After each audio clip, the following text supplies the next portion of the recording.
and let go. Let go and let go. Movie के शुरू में हम एमा नामी खातून को देखते हैं जिसके दो बच्चे एशले और कैंडल हैं और इसके हस्बैंड मैथ्यू हैं। ये एक काफ़ी खुश फैमिली है जो अपने घर में बड़े मज़े से रहती है। एमा रात को खाना बनाने के लिए किचन में जाती है, तभी 4 नकाबपोश लोग इसके घर में दाखिल होते हैं। एक एक बंदा एक एक फर्द के पास चला जाता है। एमा को शक होता है कि घर के अंदर कोई आया है, लेकिन वो गाने सुन रही होती है और म्यूजिक के शोर में उसे पता नहीं चलता कि क्या हो रहा है। तभी वो चारों लोग एक एक करके सबको मारना शुरू कर देते हैं। एशले को बाथ टब में डुबोकर मार दिया जाता है, जबकि कैंडल का सांस बंद करके उसको मार दिया जाता है। मैथ्यू के सर पे कुल्हाड़ी मारकर मैथ्यू को भी कत्ल कर दिया जाता है। एक कातिल एमा की उंगलियां काट लेता है। फिर हम 1 साल के बाद का पीरियड देखते हैं जहां पर एमा जिंदा बची है और बाकी सारे लोग मर चुके हैं। इसकी फैमिली में सिर्फ वही जिंदा है। वो एक टीवी एंकर को इंटरव्यू देते हुए दिखाई जाती है और हमें पता चलता है कि उसे अपनी फैमिली के मरने का काफ़ी ज़्यादा सदमा है और वो काफ़ी ज़्यादा दुखी है।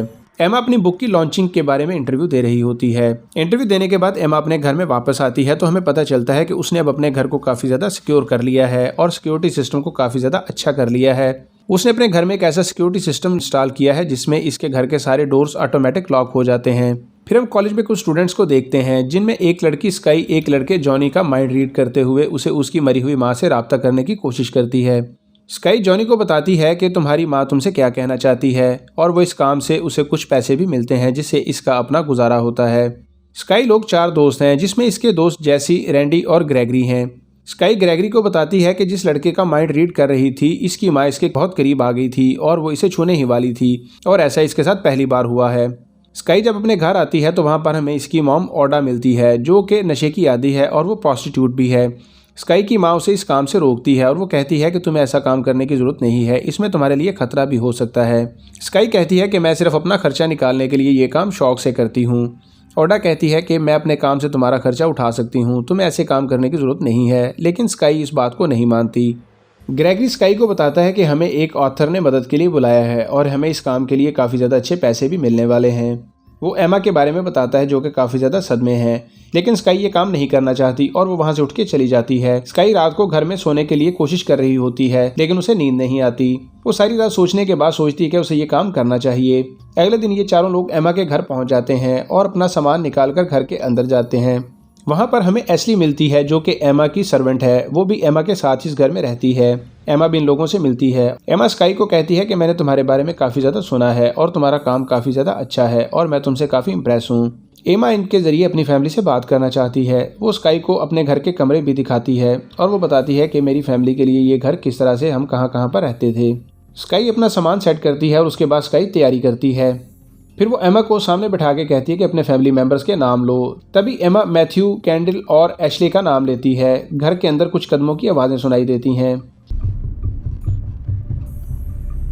उसके बाद स्काई एमा के बारे में बातें बताने लगती हैं कि उसे कौन सा रंग पसंद है या उसे कौन कौन सी चीज़ पसंद है, उसे खाने में क्या पसंद है। एमा ये सुन के काफ़ी ज़्यादा हैरान होती है। फिर वो एशले का बताती है कि उसे एमा से बहुत ज़्यादा प्यार था लेकिन उसकी बहस करने की आदत थी।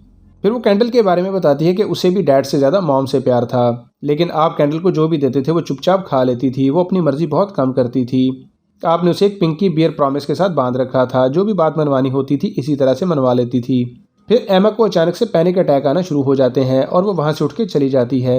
एमा एजली को कहती है कि ये बातें तुमने इनको बताई हैं। एजली कहती है कि मैंने ये सारी बातें इनको नहीं बताई, बल्कि मेरी तो इनसे मुलाकात ही बहुत थोड़े अरसे के लिए हुई है। स्काई दोबारा से फैमिली से कांटेक्ट करने की कोशिश करती है। तभी हम देखते हैं कि इन तीनों की रूह स्काई के अंदर आ जाती है और इसकी हड्डियां बाहर आना शुरू हो जाती हैं। घर के अंदर से अजीब अजीब आवाज़ें भी आना शुरू हो जाती हैं। कई और भी काफ़ी ज़्यादा बातें बताती हैं जो कि सिर्फ एमा को ही पता थीं। एमा इस बात से काफ़ी ज़्यादा डर जाती है। एमा ये सारा काम रोकने का कहती है और उठ के चली जाती है और घर को अपने सिस्टम के ज़रिए मुकम्मल तौर पर लॉक कर देती है और घर को पासवर्ड लगा देती है। तभी चारों स्टूडेंट कहते हैं कि हमें यहाँ से जाना है, आप घर का लॉक खोल दें, लेकिन वो उन्हें कहती है कि तुम लोग यहाँ से नहीं जा सकते।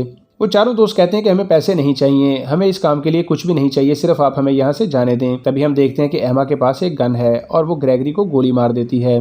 तभी हमें पता चलता है कि एमा को कोई भी पैनिक अटैक नहीं आया था, बल्कि वो सारा कुछ ड्रामा कर रही थी। तभी स्टोरी के अंदर एक अजीब सा ट्विस्ट आ जाता है। स्काई कहती है कि तुम्हारी फैमिली को किसी और ने नहीं मारा, बल्कि तुम खुद अपनी फैमिली की कातिल हो, तुमने ही अपनी फैमिली के लोगों को मारा था। और एमा ने अपनी उंगलियां भी खुद ही काटी थी। एमा इन लोगों पर ये सुनकर गोलियां चलाना शुरू कर देती है और वो एजली को भी मार देती है। ये चारों लोग डिफरेंट जगह पे घर के अंदर छुप जाते हैं। ग्रेगरी और स्काई एक कमरे में छुप जाते हैं जबकि बाकी दो दोस्त किचन में छुप जाते हैं। एमा तभी आके रैंडी को गोली मार देती है और इसके सर के ऊपर हथौड़े से ठोकने लगती है। वहीं पर रैंडी की मौत हो जाती है। इस घर की तमाम विंडोज भी बुलेट प्रूफ होती हैं और दरवाजे को पासवर्ड से लॉक किया होता है। कोई भी आवाज घर से बाहर या बाहर से अंदर नहीं आ सकती। इनके मोबाइल के अंदर सिग्नल भी नहीं है, इसलिए वो किसी को यहाँ पर अपनी मदद के लिए नहीं बुला सकते। ग्रेगरी भी काफी ज्यादा जख्मी है। एमा बाकी 3 बचे हुए लोगों को तलाश करने लगती है। इसके हाथ में एक बंदूक और एक चाकू है। एमा एक साइको पेशेंट है। तभी ग्रेगरी को घर की खिड़की से बाहर एक पोस्टमैन आदमी नजर आता है। वो सोचता है कि किसी तरह से इसको मदद के लिए बुलाया जाए। वो स्काई को कहता है कि मैं एमा का ध्यान बटाऊंगा और तुम बाहर वाले आदमी को अपनी मदद के लिए बुलाना। स्काई ग्रेगरी को समझाती है कि ये काफी ज्यादा डेंजरस है, इसमें तुम्हारी जान भी जा सकती है। लेकिन ग्रेगरी कहता है कि फिर भी हमें ऐसा करना होगा, इसके बगैर हम यहाँ से बचकर नहीं निकल सकते। ग्रेगरी एमा का ध्यान अपनी तरफ करता है और स्काई खिड़की की तरफ जाती है ताकि वो बाहर से मदद के लिए बुला सके। स्काई और इनकी तीसरी दोस्त खिड़की के बाहर से खड़े हुए आदमी को आवाजें देते हैं, लेकिन उसे इनकी आवाज नहीं आती। अब इनके पास मरने के अलावा कोई ऑप्शन नहीं है। ग्रेगरी एमा को धक्का देता है जिससे इसके गन की एक बुलेट नीचे गिर जाती है और वो खुद जाके दरवाजे के पीछे छुप जाता है। स्काई भी कहीं और जाकर छुप जाती है और वो एमा को आवाज दे के कहती है कि तुम्हारी फैमिली तुमसे बहुत ज्यादा प्यार करती थी, तुमने इनको बेवजह मार दिया। वो सारे लोग बहुत ज्यादा अच्छे थे और वो तुम्हें बहुत ज्यादा चाहते थे। ये बातें सुनकर एमा काफ़ी ज़्यादा परेशान हो जाती है और इसका दिल पिघलने लग जाता है। लेकिन फिर हम देखते हैं कि एमा इन सारी बातों के बावजूद इनको मारने के लिए जिद पर है और वो इनको जिंदा नहीं छोड़ेगी। एमा को पता चल जाता है कि ग्रेगरी दरवाजे के पीछे छुपा हुआ है। वो पीछे से गोलियां चलाती है और ग्रेगरी को वहीं पर मार देती है।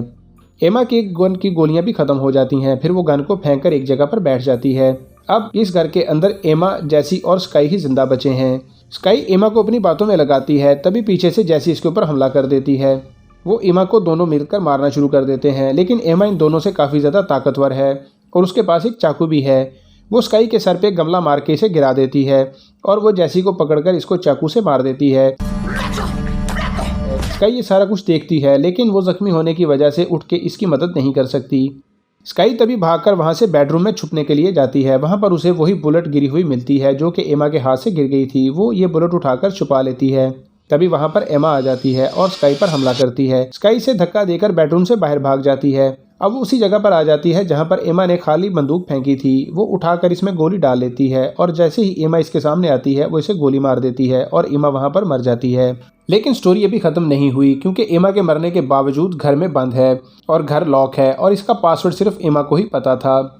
स्काई अभी भी इस घर में फंसी हुई है और इसके लिए इस घर से निकलना एक बहुत बड़ा प्रॉब्लम है। तभी सीन शिफ्ट होकर उस जगह पर आ जाता है जहां पर इंटरव्यू चल रहा था, लेकिन इस बार वहां पर इंटरव्यू देने वाली एमा नहीं बल्कि स्काई थी। स्काई वहां पर बता रही होती है कि किसी तरह उसने ये पासवर्ड खोल लिया और फिर वो वहां से इस घर से निकलने में कामयाब हो गई। तभी टीवी एंकर स्काई को कहती है कि बहुत अच्छा हुआ कि तुमने हमें एमा के बारे में सब सच सच बता दिया, इसलिए कि उसने हमसे बहुत सारे झूठ बोले थे और सारे लोग उसको बहुत अच्छा समझते थे। तभी वहां पर स्काई के चेहरे का क्लोजअप दिखाया जाता है। ऐसे लगता है जैसे इसके अंदर एमा की आत्मा दोबारा से आ चुकी है। असल में इसके अंदर उस वक्त भी एमा की आत्मा ही आई थी और उसने इससे पासवर्ड पूछा था जब उस घर में फंसी हुई थी। और इसके साथ ही ये शानदार क्राइम मूवी खत्म हो जाती है।